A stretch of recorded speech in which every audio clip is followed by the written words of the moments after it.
spiraling, autumn 1963, winding in a continuous curve of diminishing diameter around a central axis. What a time it was, a time of innocence.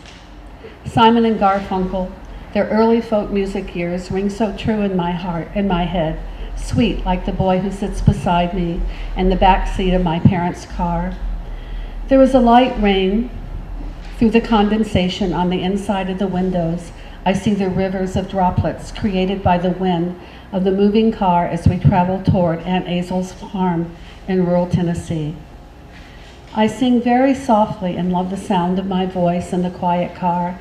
I love every turn and sharp curve in the old highway because it gives me an excuse to lean closer to the boy at my side, the boy I love, although I do not quite know it yet, the boy I love with all the longing and romantic notions of my almost 16-year-old self. The rain patters, the engine purrs, there are the occasional voices of my parents in the front, me by the backseat passenger door, Kenneth in the middle, my sister by the other window. I am only slightly aware of the countryside passing as we leave the city. I am focused more on my own voice and the rightness of me by his side, the touching of our legs, the weight of him at every right turn, the unencumbered by seatbelts. Arriving, we do our obligatory hellos and visit just long enough to make a graceful exit. Then the two of us start down the dirt road and enter the barn. I brush a strand of wet hair back from my face as I push back the hood of my jacket. Standing very still, I inhale the cavernous emptiness of the barn and the smell of stacked hay. We stand in the middle, very close together, and I am silently begging to be kissed. Our nylon jackets brush with a whisper like audible sparks. The sound lingers long past our hearing. I stand uncomfortably close for conversation. I want to fall on his mouth, to quiet whatever profound and insignificant thing he says. Finally, his nervousness plays out. To quiet. We are facing one another. Shafts of sunlight filter through the huge door, illuminating millions of electrically charged dust particles in the air. I am waiting. My heart accelerates as he reaches for me and draws me to him. My hand rises to cradle the back of his neck as our lips brush, and I hear our jackets punctuate every nuanced move of our bodies. He leans back in shy embarrassment, but I step closer for more, a harder, longer kiss that now goes down my spine and tingles in my groin and prickles so slightly in my breast. Now it is I who step back in delightful, fearful confusion as I look into his softened face and take his hand and go into the gray, drizzling light. Walking silently hand in hand, I am forever altered. Fearing and wanting mingle in my body as I awaken to a new kind of hunger in my life. Our son Barry chose us that day. We didn't know it or understand it, and we still don't these years later. But in retrospect, I know it with a certainty for me that is rare. The surrender of the barn kiss intensified, and it wasn't long, only a few months, until Kenneth's sperm swam right into my egg and Barry was incarnated. Holding hands, we exit the barn and retrace our steps back to Aunt Hazel's house. 38 years pass and the kiss in the barn is put aside, lies dormant for a while. We long ago unclasped our hands and took our separate paths, living our responsible lives, grown up, grown apart. Forgotten is the love that morphed into the sweet baby, the little boy, the man, our child. It's been many years since the barn to this day, the one following Barry's death. It must be at least 20-something years since I last saw Kenneth. He'll be arriving shortly to attend Barry's funeral. The house is filling up with my father and his wife Patricia and my daughter Megan and her partner Drew. Everyone congregates each day in our home. We eat the food prepared for the party, some of it prepared by Barry, and what is brought to us by caring friends. I'd not seen Kenneth for 20-some-odd years when he enters my home. I fall in love with him immediately. His silhouette is the same in his brown cords and light sweater. He's aged a bit, but his energy is the same. I am drawn to him, grateful for his presence. I'm grateful not to be married to him, but love him nonetheless. He is a devout Buddhist, and his reverence and calm-centeredness is a comfort. He hangs out with our family, joining us for dinners, helping to select photographs to exhibit at the funeral, finding a quarter to nap, washing dishes, talking story. Flowers.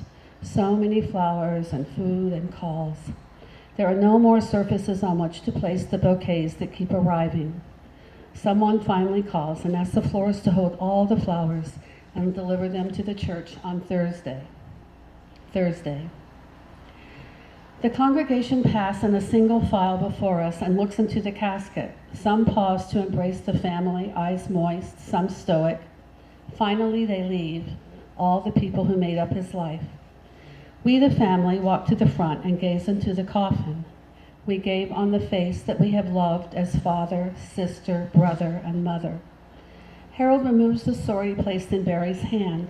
He placed it in honor of Barry's recent induction into knighthood with the Warriors Group and the Society of Creative Anachronisms, and in memory of the fantasy games they had always enjoyed together. The funeral director asked that we close the coffin. Barry's body will be taken and cremated for the burial to be held in the morning. We look at each other, Harold, Christopher, Megan, and me. It is for me to do. No one can bear it, and I cannot bear that it be done by a stranger. My family walks on without me, leaving only Barry and me. The undiscussed consensus hangs heavy. It is the hardest thing I will ever do. Closing my eyes, I bend and kiss the cold forehead. My sleeve brushes the silk lining of the coffin as I close the lid, and I hear the whisper of nylon jackets echo from the barn.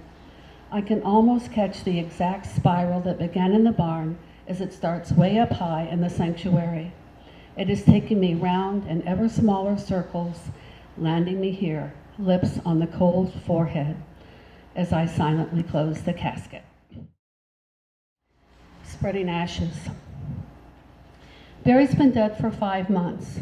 We continued with our planned vacation and are in Kauai. Christopher, Megan, and Drew have just returned from a 3-day hike to Kauai Valley, where they have spread some of Barry's ashes in Hanakapiai Falls. I am resolved and have no mantra to ensure their safety. What will be, will be. No prayer mantra this time, only hollow echoes. Direct, protect, empower my children. It comes to me and I fling it aside in anger. 2 replaced knees have left me unable to accompany them on the trail. Harold and I meet them as they hike out of the jungle, covered in red dirt, exhausted but exuberant. I find myself swallowing the thank God I feel seeing them emerge from the jungle, healthy and happy. My heart floods with a sense of joy and gratitude, but it just sits there, beside the grief, directed at no one. They hover around the cooler under the trees on shore and feast on the lunch I have packed, cold beer, shrimp, salad, and sushi. You know, Mom, a really greasy hamburger would have been great. I've been in the jungle for 3 days, Christopher jokes. This was to have been a family trip, the boys and us to Kauai to visit their sister. It is a family trip, but one of us is dead. What is left of him sits in a small plastic bag in my beach bag. Harold and I put on our snorkel mask and fins and grabbed a small bag of ashes that we will offer on this day. I had thought we would do this as a family, but clearly my children feel that they are done, having spread some at the waterfall. Memories of the year before are fresh, the year I first met Drew as we walked on this same beach and waited for Megan and Barry to return from Kauai Valley. The day I first swam with the turtles out beyond the reef, beyond my comfort zone, as my daughter took my hand and told me to jump. Barry followed, and the 3 of us were surrounded by 5 beautiful honu. Harold and I swim close beside each other out to the spot where Barry, Megan, and I swam the year before. Surfacing, we place our mask on our foreheads as Harold takes the ashes from their plastic bag, stares into my eyes, and starts to spread them on the water. Our legs touch as we kick to stay afloat. I feel my children watching from the shore. Wordlessly, Harold motions me to put on my goggles back on, and together we go beneath the surface of the water. Barry's ashes have formed a tunnel of gray floating particles that swirl like a tornado on their way to being dissolved. It is the whole of life, the minuscule, primal, beautiful, underwater, light-filled world that surrounds the swirling mass of particles that are the cremains of Berry. Energy, vibrancy, reduced to its most elemental form, perhaps to re-evolve into another precious human life. We are at this moment sharing the Earth's saltwater womb. The generations that create our chronology, our chronological time, are suspended, and from the timelessness we are floating, suspended from gravity, suspended from time, suspended from all preconceptions. We float together in a saltwater womb. We are attuned to the vibration that brought us together as mother and son, held within the womb of the divine for one sweet, eternal moment, a moment where I long to harness the power of E equals MC squared, to hold tightly to the fact that nothing is ever lost, only transformed, to transform dead ashes back to life, back to a heart that beats, back to Berry. This, the grave I join you in. More real than the kiss on the cold forehead as I close the coffin lid. This is my farewell, a farewell where I can bury parts of myself and search for what will serve me in the most profound way in a world without you. To live on the brink of this moment, which is the pause before the next moment, where I breathe deeply and seek the root of the most basic truth. Instinct sends me to the surface, where I gasp for oxygen the way my soul gasps for meaning.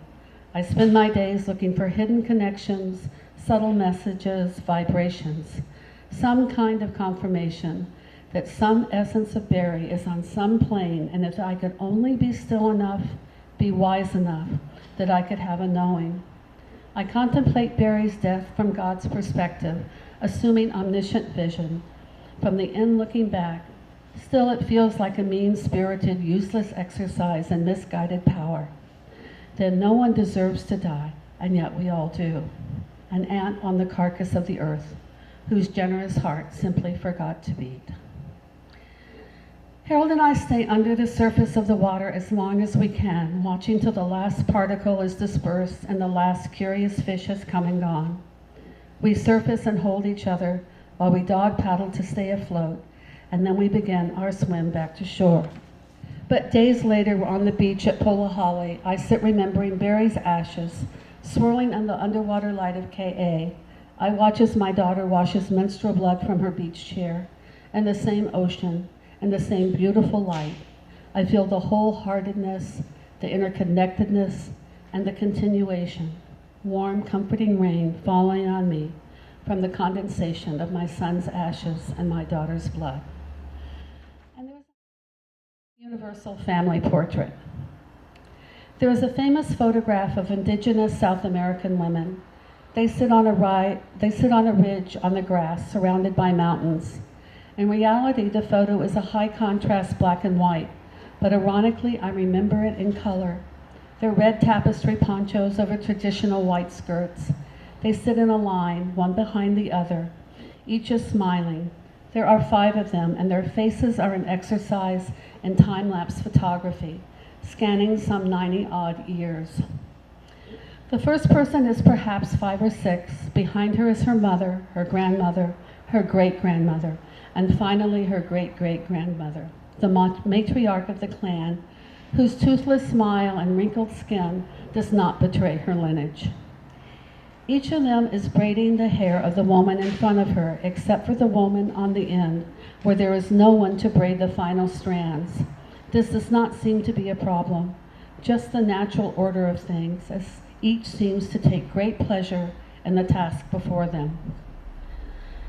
The birth of my grandchildren moves me to the end of the line. Seeing my friend's age makes me aware of my own mortality. Harold's 3 spinal surgeries over the past 10 years have left him slower, more bent.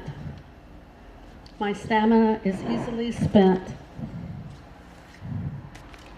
I struggle to find the words that once sat poised readily on the tip of my tongue. My daughter tells me that it is hard to watch her parents age. I brush my granddaughter's corn-soaked blonde hair and towel her tanned little body. She picks up the brush and squeezes in behind me on the couch. I stroke the puppy in my lap. She takes strands of my gray hair in her soft, seamless hands and begins to weave them, not knowing how to braid. She calls her mother over. "Mommy, I want Nana's hair to be crisscross." My daughter sections 3 strands and weaves them close to my skull and down my back. We all lean back and smile. Looking down, I notice our hands in my lap, stroking the puppy and each other. I feel such urgency. My own time on earth grows shorter. I watch my husband age, my children enter midlife, my grandson starts school, my granddaughter becomes a toddler, my own graying hair. Each day I love my census more. I seek to get it just right before my time is up. Riding that delicious membrane that floats between waking and sleeping, where my mind already starting resisting to plan while planning, and all the while the white page beckons as I rise today's sweet moment. Compelling like a touch to the clitoris sweet spot, and praying that today my lover muse will know the perfect pressure to open me and release me out before I once again fold in on myself. My breath finally takes me for that brief blink of no mind, and in the delicious sweet rest of it, I am reborn into a freshness where it all falls beautifully into place. Not because of what happens, but because I've entered the flow, and then the perfect metaphor finds me, and reality is intensified and clarified and healed. So I shed a few drops of blinding gratitude, take a breath, and hear that the birds are singing, and the ocean is shushing, and though I'm not looking, I have faith that a whale frolics not far from where I am, and I wish this for everyone. So I know that I cannot package it and give it to the handful of seekers who know that they want it but don't know what it is, but I can commit it to the white page, and if I can only commit with a proselytizer's focused zeal, it will. It will find its way from all that influenced me to recombine in this way that makes perfect sense and perfect nonsense to someone. And when they read it, it will resound like the orgasm from a longtime lover. And together, incrementally, step by step, we will be lulled into the habit of surrender, and we will evolve. We will never forget each other, what we are to each other, Barry and I. Oh, that will become more and more cellular and less cognitive. We are no longer together on a physical plane, and yet we are always and forever bound. We have been spiraling around for a very long time. Our spiral has been curving in a non-linear way. We all die and we all continue. Barry, I do not know if you are old and I am young. I do not know what you look like or myself either. I don't know if we are male or female. I know we are outdoors on a beautiful trail. I know the moment is complete. I do not yearn to talk to you or to understand. I want only the knowing. Upon that knowing, all barriers from all the generations that make up the who or whatever I am when it happens are fallen away. They physically fall to the trail like fragrant petals from a chrysanthemum onto the forest floor. They rain in many colors and blow out across the valley, and threads of my heart fly after them, and there is absolutely nothing that stands between me and God. I am home.